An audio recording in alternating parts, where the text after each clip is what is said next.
SS Verma TV வழங்கும் பேச்சரங்கம். இது தமிழகத்தின் தலை சிறந்த பேச்சாளர்களுக்கான தேடல்ல குட்டி பசங்க எல்லாருமே ரொம்ப சூப்பரா அவங்களோட திறமைகளை சரவெடியா காட்டிட்டு போயிட்டாங்கன்னு தான் சொல்லணும். அடுத்ததா நம்ம கூட பேசுறதுக்காக பரணி பிரியா இருக்காங்க. என்ன டாபிக் பேச போறீங்க? நான் வீழ்வேன் என்று நினைத்தாயோ. சூப்பரா பேசிடலாமா? All the best. தப்படி எடுத்து வைத்தால் அது அப்படி இல்லை இப்படி என்று கூறும் நடுவர் அவர்களே, கல்லெடுத்து விளையாட களம் வந்தவுடன் காத்திருக்கின்றோம் அல்லவா? அதுபோல தமிழில் சொல்லெடுத்து விளையாடி இந்த பேச்சு போட்டியில் வெற்றி பெறுவது நீயா அல்லது நானா என என்னுடன் போட்டியிட வந்திருக்கும் எனதருமை சகோதர சகோதரிகளே, உங்கள் அத்துணை பேரையும் சிரம் தாழ்ந்து வணங்கி வீரம் விளைந்த இந்த வீரத்தமிழ் மண்ணை வணங்கி வீர தமிழச்சியாக நான் வீழ்வேன் என்று நினைத்தாயோ என்ற தலைப்பிலே பேச்சாக இல்லாமல் உரை வீச்சாக தங்கள் முன் பேச வந்துள்ளேன். தாருங்கள் தங்களின் காதுகளை, கேளுங்கள் என்னுடைய கருத்துக்களை. அனுதினமும் உயர்ந்து கொண்டிருக்கும் இந்த சமுதாயத்தை பார்க்கும் பொழுதெல்லாம் பயந்து பணிந்து மிரண்டு வீழ்ந்து விடுவேன் என்று நினைத்தீர்களா? இல்லை இல்லை, இந்த சமுதாயத்தினை பார்த்து பட்டினி கிடந்து பசியால் மலிர்ந்து பால்பட நேர்ந்தும் கட்டி இழுத்து கைகால் முறித்து அங்கம் பிளந்து இழந்து துடித்தாலும் இந்த சமுதாயத்தை பார்த்து நான் வீழ்ந்து விட மாட்டேன் என்ற உறுதிப்பாட்டினை முன்வைத்துத்தான் நான் இன்றைக்கு பேச போகின்றேன். முதலாவதாக, அனுதினமும் உயர்ந்து கொண்டிருக்கும் இந்த சமுதாயத்தை பார்க்கும் பொழுதெல்லாம் நானும் மனிதன் என மகிழ்ந்து கொண்டிருக்கின்றேன், ஆரவாரத்தில் திளைத்து கொண்டிருக்கின்றேன். ஆனாலும் ஏனோ சிறு பதற்றம் என்னுள் நிலவுகின்றது. ஏனென்றால் டெல்லியில் பேருந்தில் நிர்பயா என்ற பெண்ணிற்கு நடந்த அவலங்களை சொல்லுவதற்கு கூட என்ன அனுமதிக்காத அளவிற்கு என்னை மாற்றிவிட்டதல்லவா இன்றைய சமுதாயம். ஏன், தென்னிந்தியாவின் மான்செஸ்டர் என்று அழைக்கப்படும் கோயம்புத்தூரில் பொள்ளாச்சி சம்பவம், நெஞ்சை பதற வைக்கும் அண்ணா பல்கலைக்கழக சம்பவம் எங்கே சென்று கொண்டிருக்குது இன்றைய சமுதாயம் என்று காணும் பொழுதெல்லாம் என் நெஞ்சு ஒரு நாளும் பொறுத்ததே இல்லையே. நெற்றிக்கண் திறப்பினும் குற்றம் குற்றமே என்று வாதாடிய நக்கீரரின் தமிழ் மரபினை இன்றைக்கு மறந்து விட்டோம் அல்லவா? தேசப்பற்று என்னும் சொல்லுக்கு அர்த்தம் தெரிந்தும் கூட இன்றைக்கு தேர்தல் வேட்டை நடத்தி கொண்டிருக்கின்றோம். காந்தியம் என்றைக்கோ காலாவதியாகிவிட்டது. சதைக்கும் கால் முளைத்து இன்றைக்கு சாதியாகிவிட்டது. அயல் நாட்டு மோகத்திற்கும் படிப்படியாக அடிமையாகிவிட்டோம். உலகமே நமக்கு புதிராகி போனது. புத்தகங்கள் அனைத்தும் புதைந்தே போனது. இங்கே கொலை, அங்கே கொள்ளை, இங்கே கைகலப்பு, அங்கே கற்பழிப்பு. இதுதான் எம் பாட்டுடை தலைவன் கண்ட புதிய பாரத்தின் வெளிப்பாடா? இல்லை இல்லை, இந்த நிலை நீடித்தால் உலக வரைபடத்திலும் தேடினாலும் கிடைக்காது நம் இந்திய சமுதாயம். ஒரு பக்கம் சமத்துவம் என்ற சொல்லிற்கு அர்த்தம் தெரியாத இன்றைய சமுதாயம் அந்த சந்திரயானை நோக்கி காத்து கொண்டிருக்கின்றது, அங்கு என்ன சாதி ஆட்கள் வாழலாம் என்று. மறுபக்கம் போதை அழிவின் பாதையில் பயணித்துக் கொண்டிருக்கின்றது. சுருக்கமாக கூறினால் குட்டிச்சுவராய் போகும் ஐயா, குடியில் மூழ்கும் நாடு. சட்டதிட்டம் போதாதுங்க சாராயத்தை ஒழிக்க, புரட்சி செய்தாலும் பத்தாதுங்க புகையினை ஒழிக்க. வெட்டு பேச்சு வெறும் பேச்சினால் மாற்றம் வந்து விடாது. திட்டவட்டமாக சொல்கிறேன், திருந்தும் வழி ஒன்றே.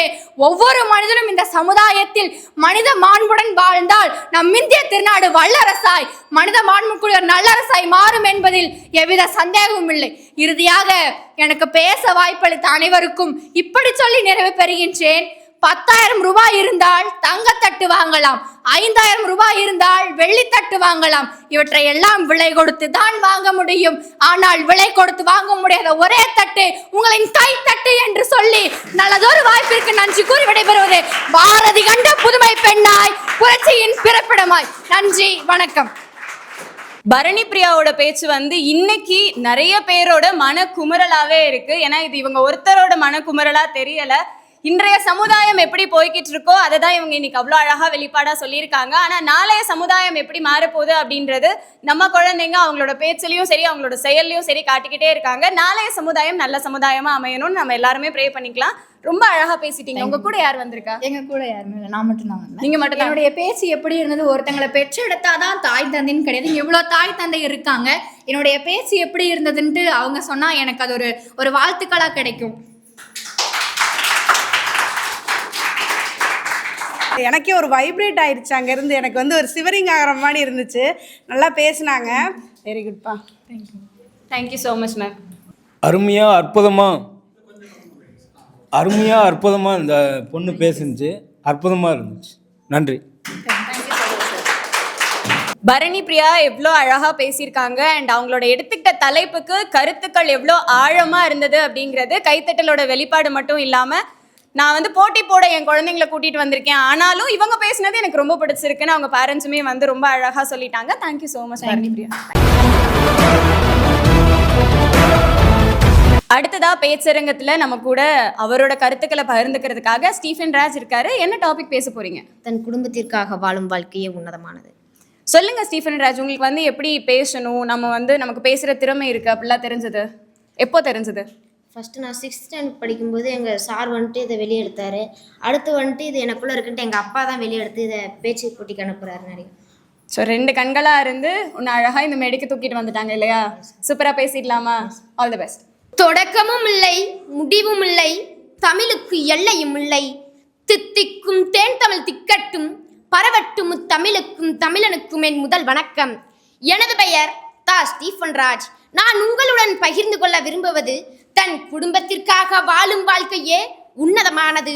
ஒன்றுபட்டால் உண்டு வாழ்வு, நம்மில் ஒற்றுமை நீங்கில் அனைவருக்கும் தாழ்வே என்ற பாரதியின் முழக்கம் இந்த தலைப்பினானி வேறாக விளங்குகிறது. நடுவர் அவர்களே, தனிமரம் தோப்பாகாது, தனி துளி பெரு வெள்ளமாகாது. நாம் அனைவரும் குடும்பமாக இணையும் போதுதான் வானை முட்டும் சிகரங்களையும் எட்டி மிதிக்க முடியும். ஆகவே தன் குடும்பத்திற்காக வாழும் வாழ்க்கையே உன்னதமானது என்பது வெறும் வார்த்தை அல்ல, அது ஒரு தாரக மந்திரம். நீ விரும்பும் மாற்றத்தை உன்னிடமிருந்தே துவங்கு என்றார் மகாத்மா காந்தி. தன் குடும்பத்திற்காக வாழும் வாழ்க்கையே உன்னதமானது என்றது வெறும் வார்த்தை அல்ல, அந்த உயரிய இலக்கை நோக்கி முதல் அடியை முதலில் நம் குடும்பத்திலிருந்தே தொடங்குவோம். ஒற்றுமையின் முதல் விதையை நமது குடும்பத்தில் முதலில் விதைப்போம். விட்டு கொடுத்தலும் புரிந்துணர்வும் அன்பும் நிறைந்த குடும்ப சூழலே ஒரு வலிமையான சமூகத்தின் அடித்தளமாகும். ஒற்றுமையே பலம் என்ற பொன்மொழிக்கு ஏற்ப குடும்ப உறுப்பினர்கள் அனைவரும் ஒற்றுமையுடன் வாழ்ந்தால் அங்கு உயர்வும் மகிழ்ச்சியும் தானாகவே குடிக்கொள்ளும். நடுவர் அவர்களே, சிறிது சிந்தித்து பாருங்கள். சிறிய எறும்புகள் கூட வரிசையாக சென்று தங்களை விட பன்மடங்கு பெரிய இரைகளை இழுத்துச் செல்கின்றன. இது நமக்கு எதை காட்டுகிறது, எதை கற்பிக்கிறது? ஒற்றுமையே வலிமை என்று. ஆகவே ஒரு தேசத்தின் கோடிக்கணக்கான குடும்பங்கள் ஆக்கப்பூர்வமான சிந்தனையுடன் இணைந்தால் எவ்வளவு பெரிய வளர்ச்சியை நாம் எட்ட முடியும்? தன் குடும்பத்திற்காக வாழும் வாழ்க்கையே உன்னதமானது என்பது வெறும் வார்த்தை அல்ல, அது ஒரு தாரக மந்திரம். குடும்பமாக சிந்திப்போம். சுயநலத்தின் சுவர்களை தகர்த்து பொதுநலத்தின் பாலங்களை கட்டுவோம். குடும்பத்தில் ஒருவருக்கொருவர் கரம் கொடுத்து தோள் கொடுத்து நம்முடைய இல்லம், சமூகம் மற்றும் தேசத்தின் உயர்விற்கு பாடுபடுவோம் என்று இந்த இனிய வேளையில் உறுதியேற்போம். நாம் தனித்து நின்றால் வெறும் துளிகள், குடும்பமாக ஒன்றிணைந்தால் நாம் ஒரு மகா சமுத்திரம். வாருங்கள், இணைவோம், உயர்வோம், வளமான இந்தியாவை உருவாக்குவோம். நடுவர் அவர்களே, நான் இந்த மேடையில் நின்று பேசுவதற்கு காரணமே எனது குடும்பம்தான். எனில் நான் உறுதியாக கூறுவேன், தன் குடும்பத்திற்காக வாழும் வாழ்க்கையே உன்னதமானது என்று. என் உரையை நிறைவு செய்து விடைபெற்றுக் கொள்கிறேன். நன்றி, வணக்கம். ஸ்டீஃபன் ராஜ், இந்த தலைப்பு உங்களுக்கு யார் எடுக்க சொல்லி சொன்னது? எங்கள் அப்பா. அப்பா தான் சொன்னாங்களா? சரி, இதுல நீங்க பேசின எல்லாமே உங்க அப்பா தான் ரெடி பண்ணி கொடுத்தாங்களா இல்ல நீங்க ரெடி பண்ணீங்களா? அப்பா தான் ரெடி பண்ணி கொடுத்தாங்க. அப்பா தான் ரெடி பண்ணி கொடுத்தாங்களா? உங்க அப்பாவை கூப்பிடுவோம் மேல. வாங்கப்பா. கலை திருவிழாவில் சேலம் மாவட்டத்தில் ஃபஸ்ட்டு வந்திருக்காரு. இப்போ நியூஸ் பேப்பரில் போட்டிருக்காங்க. ரொம்ப சந்தோஷமாக இருக்குது. தேங்க்யூ ஸோ மச் சார், ரொம்ப அழகாக பேசுனீங்க. தேங்க்யூ. எஸ் வர்மா டிவி வழங்கும் பேச்சரங்கம். இது தமிழகத்தின் தலைசிறந்த பேச்சாளர்களுக்கான தேடல்கள்ல குழந்தைங்க வந்து ரொம்ப அழகா பேசிட்டு இருக்காங்க. பேச்சு மட்டும் என்னோட திறமை இல்லை அப்படின்னு சொல்லி நிறைய குழந்தைங்க அவங்களோட எக்ஸ்ட்ரா திறமைகளையும் நம்ம கிட்ட காமிச்சிட்டு தான் இருக்காங்க. அந்த வகையில் இப்போ நம்ம கூட நந்தினி இருக்காங்க. என்ன டாபிக் பேச போறீங்க? வெகுளாமை நன்று. சூப்பரா பேசிடலாமா? பேசலாம். All the best. அனைவருக்கும் வணக்கம். நான் பேச எடுத்துக்கொண்ட தலைப்பு வெகுளாமை நன்று. வையத்துள் வாழ்வாங்கு வாழ வழிகாட்டும் வள்ளுவன் சினத்தை விடு, அன்பை கொடு, மனிதனாயிரு என 2 அடி கொடுத்து நம்மை திருத்துகின்றார். மந்தரையின் கோபம்தான் ராமனை 14 ஆண்டுகள் காட்டுக்கு அனுப்பியது. துரியோதனின் கோபம்தான் திரௌபதியை துயிலுரிய செய்தது, அவனுக்கு அழிவை தேடித் தந்தது. இதனால் தான் இனரெறி தோய்வண்ண இன்னா செய்யினும் புணரின் வெகுளாமை நன்று என்கிறார் பொய்யாமொழி புலவர். கோபத்தை மறந்துவிடு, அந்த கொடிய பழக்கத்தை நிறுத்திவிடு என்கிறார் பேரறிஞர் அண்ணா. ஏனெனில் கோபமானது அறிவு குலைய, அமைதி அழிய, சிறு உயர்வெல்லாம் சிதைய, நெறிகேடு முண்டெதிரே தோன்ற முடியவர் கோபம் போல் ஈண்டெதிர் எல்லை இதழ் என்று தர்ம தீபிகை உணர்த்துகிறது. கோபமும் வன்முறையும் ஒருபோதும் நல்ல சமுதாயத்தை உருவாக்காது. இந்த பூமியில் வாழும் ஒவ்வொரு மனிதனும் கோபத்தை மட்டும் கைவிட்டு விட்டால் கோர்ட்டின் விலை குறைந்து போகும். ஒவ்வொரு மனித ஆத்மாவும் மகாத்மாகி விடுவார்களே. அதனால்தான் இனரறி தோய்வண்ணை இன்னா செய்யணும் புணரின் வெகுளாமை நன்று என்கிறார். கர்வப்படுபவன் கடவுளை இழக்கிறான், பொறாமைப்படுபவன் நண்பனை இழக்கிறான், கோபப்படுபவன் தன்னையே இழக்கிறான். இது ஒரு அருமையான வாசகம். சினமென்னும் பாம்பு இருந்தால் தாண்டவக்கோனே, யாவும் சித்து என்றே நினையடா தாண்டவக்கோனே. இது இடைக்காட்டு சித்தரின் ஈடுள்ளா வரிகள். சினங்கொள்வார் தம்மை தாமே தீயார் சுட்டு செத்திடுவார் ஒப்பாவர் என்கிறார் பாரதி. சினங்கொள்வது கொடிய வாள் கொண்டு தன் கழுத்தை தானே அறுத்துக் கொள்வதற்கு ஒப்பானதாம். இளையான் அடக்கம் அடக்கம், கிளைபொருள் இல்லான் கொடையே கொடைபயன், எல்லாம் ஒருக்கும் மதுகை உரனுடையாளன் பொறுக்கும் பொறையே பொறை என்கிறது நாளடியார். வாலிப பருவம் உடையவனது புலன் அடக்கமே அடக்கம் எனப்படும். நிறைந்த பொருள் இல்லாதவனது கொடையே பயனுள்ள கொடையாம்.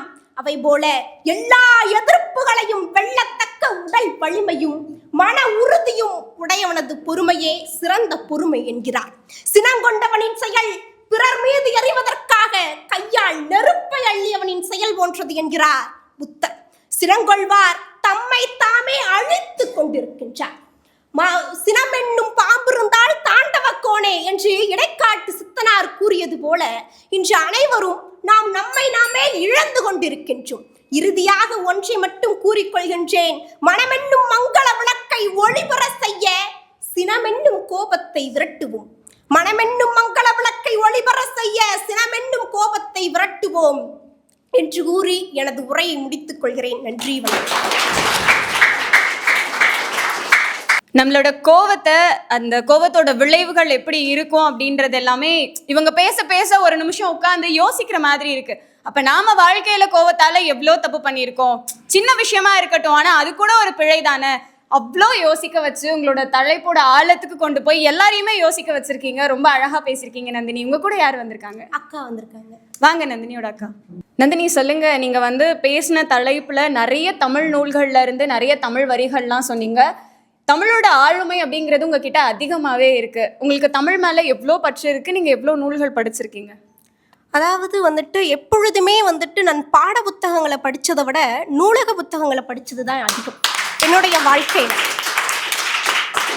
நான் வந்துட்டு சொல்லப்போனால் பெரிய பாட புத்தகங்களை படித்து நிறைய என்னுடைய அறிவை வளர்த்துக்கல, நூலக புத்தகங்களை படித்து தான் என்னுடைய அறிவை வளர்த்துக்கிட்டேன்.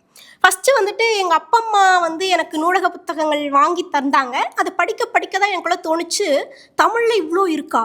தமிழன் எல்லாமே ஆங்கில மொழியும் நிறையா பிரிட்டிஷ்கார மொழியும் தேடி தேடி போகிறான், ஏன் தமிழை மறந்துட்டான்னு யோசிக்கும் போது நிறைய புத்தகங்களை படித்தேன். அப்போ ஒவ்வொருவரும் ஒவ்வொன்று சொல்லியிருந்தாங்க. என்னுடைய சின்ன வயசில் என்னால் எவ்வளோ புரிஞ்சுக்க முடியுமோ அவ்வளோ புரிஞ்சுக்கிட்டேன். போக போக போக போக அப்படியே நான் படிக்க படிக்க அப்படியே என்னுடைய மண்டையில் அது அப்படியே ஸ்டோரேஜ் ஆயிடுச்சு. அப்போ யோசிக்கும் போதெல்லாம் தமிழ் தான் என்னுடைய வாழ்க்கை. நான் எங்கேயோ ஒரு கிராமத்தில் இருந்தேன், ஆனால் இன்றைக்கு இந்த மேடையில் கொண்டு வந்து நிறுத்தியது தமிழ். தமிழால் நாம் அனைவரும் ஒன்றிணைந்திருக்கிறோம் அல்லவா. அதனால்தான் வந்துட்டு தமிழ் தமிழ் என் இறுதி மூச்சு வரையிலும் தமிழால் வாழ்ந்து தமிழால் மறைவேன். அதுதான் என்னுடைய வாழ்க்கை. திருச்செங்கோட்ல இருந்து வந்து தமிழோட ஆளுமை என்ன, எப்போல இருந்து நீங்க புக்கு படிக்க ஆரம்பிச்சீங்க? எத்தனை வயசுல இருந்து? என்னுடைய சிறிய வயதிலிருந்தே கதைகளை படிக்க ஆரம்பித்தேன். என்னுடைய 6ஆம் வகுப்புல இருந்து நான் வந்துட்டு வரலாறு புத்தகங்களையும் தமிழ் புலவர்களுடைய புத்தகங்களையும் படிக்க ஆரம்பித்தேன். ரொம்ப ரொம்ப அழகா சொன்னீங்க நந்தினி. உண்மையிலேயே இப்போ இருக்க ஜென்ரேஷன் மேக்ஸிமம் செல்ஃபோனுக்குள்ளேயே இருந்துட்டு இருக்காங்க. அதை மாற்றுறதுக்கு பேரண்ட்ஸும் நிறைய ஆக்டிவிட்டீஸ் கொடுக்குறாங்க. ஆனால் அதில் ரொம்ப ரொம்ப முக்கியமான ஆக்டிவிட்டி நீங்கள் வந்து புக்ஸை ரீட் பண்ண பழகலாம். நீங்கள் உட்காந்து ஒரு புக் படிச்சிங்க அப்படின்னா உங்களோட குழந்தையும் உட்காந்து படிக்க தெரியுதோ இல்லையோ புக்கை ஓப்பன் பண்ணுவாங்க. அது போக போக நந்தினி மாதிரி, நந்தினியை விட இன்னும் நாலேஜாக உங்கள் குழந்தைங்க வளருவாங்க. Thank you so much Nandini. Thank you ma'am.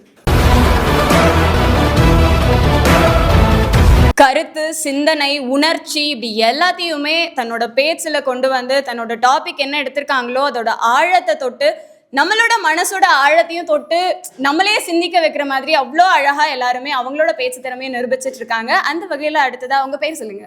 Divyaraj. என்ன படிக்கிறீங்க? எம்சி. என்ன டாபிக் பேச போறீங்க மேம்? சுதந்திர இந்தியாவின் இன்றைய நிலை. All the best. அறிவிலே தெளிவு, நெஞ்சிலே உறுதி, எகத்திலே என்பினோர் வெள்ளம், பொறிகளின் மீது தனி அரசாணை, பொழுதெல்லாம் நினது பேரருளின் நெறியிலே நாட்டம், நர்ம யோகத்தை நினைத்திடல் என்றிவை அருளாய், குறிகுணமேதும் இல்லாதாய் அனைத்தாய் சூழவிடு தனி பரம்பொருளே, பேசும் பேச்சினில் அறிவும் பேசும் மொழியினில் தெளிவும், என்னுடன் இருந்து பேசி எனக்கு வழங்குவாயும் ஆசி, தனி பரம்பொருளே என் தாய் தமிழ் மொழியே, உம்மையும் அவையோரையும் வணங்கி நான் இங்கு பேச வந்துள்ள தலைப்போ சுதந்திர இந்தியாவின் இன்றைய நிலை. சுதந்திர இந்தியாவின் இன்றைய நிலை என்ன? அழிக்கப்படாத வறுமை கோடு, ஒழிக்கப்படாத லஞ்ச லாவண்யம், தீர்க்கப்படாத ஏற்றத்தாழ்வு நிலை, திருத்தப்படா சட்ட திட்டங்கள், பாதுகாப்பு இழந்த சமுதாயம், சுதந்திரம் இழந்த கருத்துரிமை, இதுவன்றோ இன்றைய நிலை. இன்றைய நிலைக்கான மாற்று வழிதான் என்ன? மாற்று வழிக்கான விதை தூவப்பட்டு விட்டன. வெறும் விதையை தூவிவிட்டு தலையில் துண்டை போட்டு அமைதியாக உட்கார்ந்து விட்டால் எல்லாம் சரியாக நடந்து விடுமோ? சிந்தியுங்கள். தண்ணீரை ஊற்ற வேண்டியது நம் அனைவரின் கடமையாகும். ஊற்றுவோம். அடிமட்டத்திலிருந்து எழுந்து வந்து இவை அனைத்தையும் வெற்றி கொள்வோம் என்று கூறி 1947 ஆகஸ்ட் 15 அன்று நாம் பெற்ற சுதந்திரம் வெறும் அரசியல் மாற்றமல்ல, அது ஒரு தேசத்தின் புதிய விடியல். சுமார் 78 ஆண்டுகள் கடந்த நிலையில் நாம் எங்கு நிற்கின்றோம்? பெயருக்கு சுதந்திரம், பொருளாதாரத்தில் அடிமைதனம், அரசியலில் ஊழல். 78 ஆண்டுகள் கடந்த நிலையில் இன்னமும் பொருளாதார சுதந்திரம், சமூக நீதி, அரசியல் நேர்மை, பெண்களின் பாதுகாப்பு ஆகியவற்றை முழுமையாக அடைய முடியவில்லை என்பதே எனது ஆதங்கம். இந்திய தேசத்தின் மாபெரும் சாதனைகள் ஒருபுறம் இருந்தாலும் சுதந்திரத்தின் உண்மையான பலன்களை அடித்தட்டு மக்கள் இன்னமும் அடைய முடியாமல் தடுக்கும் அவலம். தேர்தலில் பணம் மாற்றும் பங்கு மிகவும் அதிகமாகிவிட்டது. வேட்பாளர்களின் தகுதி மற்றும் கொள்கைகளை விட பணம் மற்றும் ஜாதி பலமே வெற்றியை தீர்மானிக்கின்றன. இதன் விளைவாக மக்களின் சேவகர்களாக இருக்க வேண்டிய இவர்கள் முதலீட்டை மீட்டெடுக்கும் வியாபாரிகளாக மாறிவிடுகிறார்கள். சில வாரங்களுக்கு முன்பே கோயம்புத்தூரில் நடந்த சம்பவம் உங்கள் அனைவருக்கும் நினைவிருக்கும் என்று நான் நம்புகிறேன். இது போன்ற சம்பவங்கள் மீண்டும் மீண்டும் நடப்பதே பெண்கள் தங்கள் அன்றாட வாழ்வில் சந்திக்கும் பாதுகாப்பின்மை மற்றும் பயம் நிறைந்த சூழலை வெளிச்சம் போட்டு காட்டுகின்றது. வீட்டை விட்டு வெளியே வரும் பெண்களுக்கு அரசு மற்றும் சட்ட ஒழுங்கு அமைப்புகள் முழுமையான பாதுகாப்பை உறுதி செய்ய தவறிவிட்டனவா என்ற கேள்வி எழுப்பப்படுகின்றது. பாலுக்கு அழாத குழந்தை, கல்விக்கு ஏங்காத மாணவன், வேலைக்கு அலையாத இளைஞன், இதுவே என் கனவு இந்தியா என்று சொன்ன மாவீரன் பகத்சிங்கின் கனவு நனவாக செவிட்டு ஆட்சியாளர்களுக்கு கொஞ்சம் காது கேட்க வேண்டும். அரை வயிற்று கஞ்சிக்கு அல்லல் படும் பாமரையின் குரல் கேட்கவில்லை. சாமானிய வாக்களாக அன்றாட பிழைப்பிற்கு அல்லல் படும் சாமானியனின் குரல் கேட்கவில்லை. நலிவுற்று மெலிந்து வாழ்வதற்கே வழி இல்லாமல் வக்கற்ற நிலையில் வாழ்ந்து கொண்டிருக்கின்ற பக்கத்து வீட்டு மக்களின் வாழ்க்கையை பார்க்க வேண்டியவர்கள் பண்ணை வீட்டு வாழ்க்கையை வாழ்ந்து கொண்டிருக்கிறார்கள். சுதந்திர போராட்ட தியாகிகளின் வாரிசுகள் இன்று எப்படி வாழ்கிறார்கள் தெரியுமா? உண்ண உணவு, உடுக்க உடை, இருக்க இருப்பிடம், இவற்றில் ஏதோ ஒன்று இல்லாமல் தானே வாழ்ந்து கொண்டிருக்கிறார்கள். உள்ளூரிலும் கூட அறிமுகம் இல்லாத நிலை. ஆனால் அரசியல்வாதி வீட்டு வாரிசுகளோ எப்படி வாழ்கிறார்கள்? உலக பிரபலமாக இருக்கிறார்கள், விமானத்தில் பறக்கிறார்கள், வித்தியாசமாக வாழ்கிறார்கள். கடைசியில் ஒன்றினை மட்டும் கூறிக்கொண்டு விடைபெறுகிறேன். வாங்கிய சுதந்திரத்தை வாடகைக்கு விட்டுவிட்டோம். அந்நிய முதலீட்டுக்கு அடகே வைத்து விட்டோம். வெள்ளைக்காரன் தந்ததை கொள்ளைக்காரன் பறித்து கொண்டான். சட்டத்தில் ஓட்டை போட்டு சட்டப்பையை கிழித்து சென்றான். மக்களாட்சி என்ற பெயரில் மாக்களாட்சி ஆட்சி நடக்குதே, 4 பேருக்காக நாடே இங்கு உழைக்குதே. ஊழலும் லஞ்சமும் உயிரை இன்று குடிக்குதே. ஓட்டு போட்ட கைகளிலே திருவோடே நிலைக்குதே. இரவின் வாங்கியது என்று தான் விடியுமோ? ஏழை பணக்காரன் என்ற ஏற்றத்தாழ்வு மடியுமோ? கொடிக்காத்த குமரனின் குருதி இன்னும் காயலையே, கொடிக்காத்த குமரனின் குருதி இன்னும் காயலையே. பாரதியின் கூக்குரல் பாதி கூட ஓயலையே. ஆனாலும் என்ன செய்ய, ஆனாலும் என்ன செய்ய, சுதந்திர வாழ்த்து சொல்லிக் கொள்வோம். அடிப்பட்டு மிதிப்பட்டு வாங்கியதை எண்ணிக்கொள்வோம் என்று கூறி வாய்ப்பளித்தமைக்கு நன்றி கூறி விடைபெறுகிறேன். நன்றி, வணக்கம். திவ்யாராஜ், இந்த டாபிக் நீங்கள் எடுத்ததுக்கு ஏதாவது காரணம் இருக்கா? காரணம் அப்படின்னு பார்த்தா என்ன சொல்கிறது, சுதந்திரம் அடைஞ்சு நம்ம 78 வருஷம் ஆயிடுச்சு. பட் இருந்தாலும் நம்ம முழுமையாக சுதந்திரம் அடைஞ்சிட்டோமா அப்படின்னு பார்த்தா இல்லை. ஒவ்வொரு இடத்துல நிறைய நடக்குது. இப்போ சில உங்களுக்கு முன்னாடி கோயம்புத்தூரில் நடந்த சம்பவங்களுக்கு இருக்கும். முழுசாக என்னைக்கு பெண்களுக்கு பாதுகாப்பு இந்த மாதிரி எல்லாத்துலேயுமே கொஞ்சம் குறைவாக தான் இருக்குது. பட் அதோட ஆதங்கமாக இன்னைக்கு அந்த வெளிப்பாடு இருக்கு. சரி, உங்களுக்கு ஏதாவது இன்ஸ்பிரேஷன் அந்த மாதிரி யாராவது இருக்காங்களா? ஓகே திவ்யாராஜ், ரொம்ப அழகாக நீங்கள் எடுத்த டாபிக்கு உங்களோட மனசில் இருந்த வெளிப்பாடாகட்டும், அதை நீங்கள் வெளிக்காட்டின விதமாகட்டும் எல்லாமே ரொம்ப அழகாக இருந்தது. உங்கள் கூட யார் வந்திருக்காங்க? யாரும் வரலையா? ஆல் தி பெஸ்ட், ரொம்ப சூப்பராக பேசியிருக்கீங்க. தேங்க்யூ. எஸ்.எஸ். வர்மா டிவி வழங்கக்கூடிய பேச்சரங்கம் இது தமிழகத்தின் தலை சிறந்த பேச்சாளர்களுக்கான தேடல்ல. அடுத்ததான் நம்ம கூட அவரோட கருத்தை தெரிவிக்கிறதுக்காக கலாநிதி இருக்காரு. என்ன டாபிக் பேச போறீங்க? இன்றைய இளைஞர்கள் எதனால் திசை மாறி செல்கிறார்கள்? Okay, all the best. அன்னை தமிழின் அன்பு பிள்ளைகளுக்கு என் அன்பான வணக்கங்கள். நான் மு. கலாநிதி. என்னுடைய பகுதி ஈரோடு மாவட்டம். நான் தேர்ந்தெடுத்துள்ள தலைப்பு, இன்றைய இளைஞர்கள் எப்படி வழிமாறி செல்கின்றார்கள். நம்முடைய வள்ளுவ பெருந்தகை நமக்கு இதற்கு மிகச்சிறந்த சான்றோரான ஒரு உதாரணத்தை கூறுகிறார். அதாவது, ஈன்றாள் முகத்தேயும் இன்னாதாள் என்மாற்று சான்றோர் முகத்துகளி என்னும் இந்த அழகான குரலை நமக்கு அளித்து நம்முடைய வள்ளுவ பெருந்தகை நம்ம இன்றளவும் வியப்பில் ஆழ்த்துகின்றார்.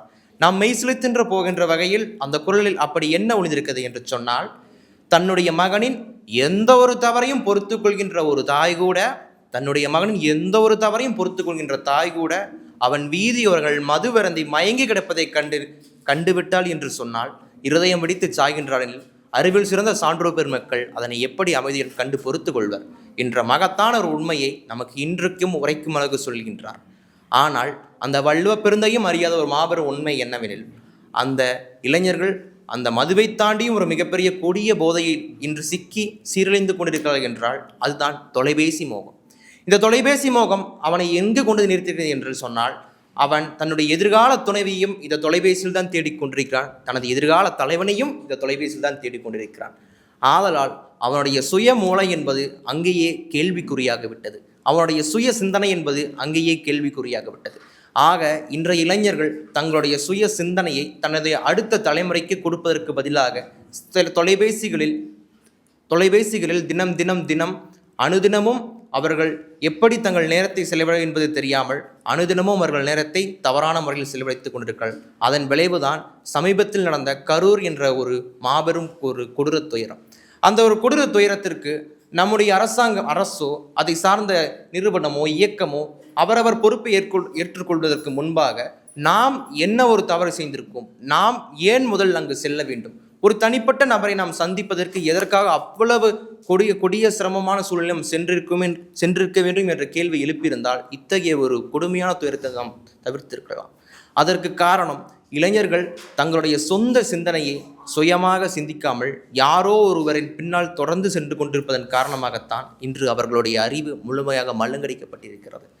ஆக இன்றைய இளைஞர்கள் அவருக்கான பாதையை தேர்ந்தெடுக்க முதலில் அவர்கள் கைகள் ஊட்டியிருக்கின்ற தொலைபேசிந்து சற்று விலக வேண்டிய தேவை வந்துள்ளது. அந்த தொலைபேசி சாதனமானது செங்காட்டங்குடி ஈசனின் கையில் ஊட்டியிருந்த பிரம்ம கபாலத்தையும் காட்டிலும் அவருடைய உள்ளங்கையில் மிக ஆழமாக பதிந்துள்ளது.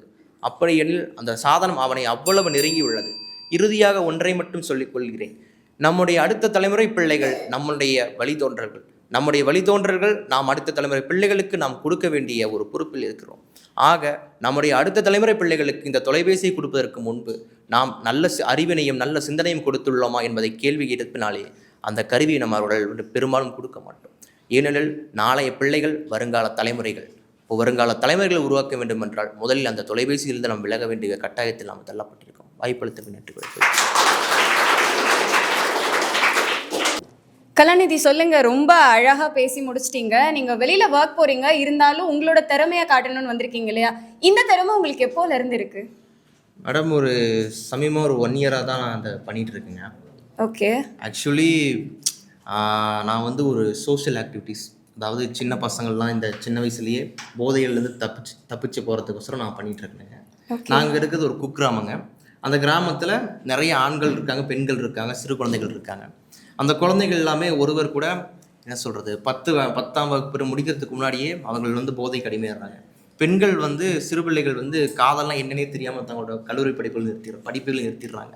அப்போது அதை இங்கே சொல்ல வேண்டிய பெற்றோர்களும் அவர்களுக்கு வந்து எல்லாம் அன்றாட காட்சிகள் தான். அந்த அன்றாட காட்சிகளுக்கு பிள்ளைகளை பார்க்க நேரம் இருக்கா, இல்லை குடும்பத்தை பார்க்க நேரம் இருக்கான்னு கேட்டால் கட்டாயம் கிடையாது. அதனால் அதை சொல்ல வேண்டிய கட்டாயத்துக்கு நான் தள்ளப்பட்டிருக்கேன். ஏன்னா தனிப்பட்ட ரீதியில் நானும் அதில் அனுபவிச்சிருக்கேன். ஸோ சிறு வயதுலேருந்தே எனக்கு என்ன சொல்கிறது, அரசியல் பார்வை இருந்திருக்கு. ஆனால் அதை எப்படி வெளிப்படுத்தணுங்கிற ஒரு தேவை எனக்கு தெரியல. புரியுது. அதனால் இந்த மேடையிலேருந்து நான் என்ன கற்றுக்கிட்டேன்னாங்க, ஒரு 10 மேடைகள் மேலே நான் பேசியிருக்கேன். ஒவ்வொரு மேடை ஏறும்போதும் சிறு வயதுலேருந்து எனக்கு இருந்த ஒரு தலைக்கணம், அது நிறைந்த சபையில் அது உனக்கு சொல்லிதான் ஆகணும். அந்த தலைக்கணம் ஒவ்வொரு மேடையில் ஏறும்போது தான் தெரியுது, சிறு பிள்ளைகள் இப்பொழுதுலேருந்தே தயாராகி இருக்காங்க. நம்ம ரொம்ப நாள் காலத்தை தாழ்த்தி இருக்கோம். நம்ம செய்ய வேண்டிய இலக்கு வந்து பெருசாக இருந்தாலும் அதுக்கு போட வேண்டிய உழைப்பு ஒன்றும் அதிகமாக இருக்குது. அதனால் இனி கல்லூரி முடித்ததுக்கப்புறம் ஏதாவது ஒரு சின்ன ஃப்ரேம்லேயே தான் நம்மளுடைய கருத்துக்கள் முன்மொழிவுக்கான தான் அந்த மேடையில் வந்துருக்கு மேடம். அதாவது உணர்வுகள், நீங்கள் பார்த்த விஷயங்களை, உங்களோட உணர்ச்சிகளை இப்போ நீங்கள் வந்து வெளியில் சொல்லியிருக்கீங்க இல்லையா? உண்மையிலேயே அது அவங்க ஃபேமிலி தான், அவங்க பார்த்துக்கட்டும் அப்படின்ட்டு விட்டுட்டு போகாமல் அதுக்கான பொறுப்பு எனக்கும் இருக்குன்னு எடுத்துக்கிட்டு நீங்கள் இந்த மேடை வரைக்கும் வந்து சொல்லியிருக்கிறது ரொம்பவே பாராட்டுக்குரிய விஷயம் தான். பெரிய கிளாஸ் கொடுத்துடலாம். தேங்க்யூ ஸோ மச் கலாநிதி.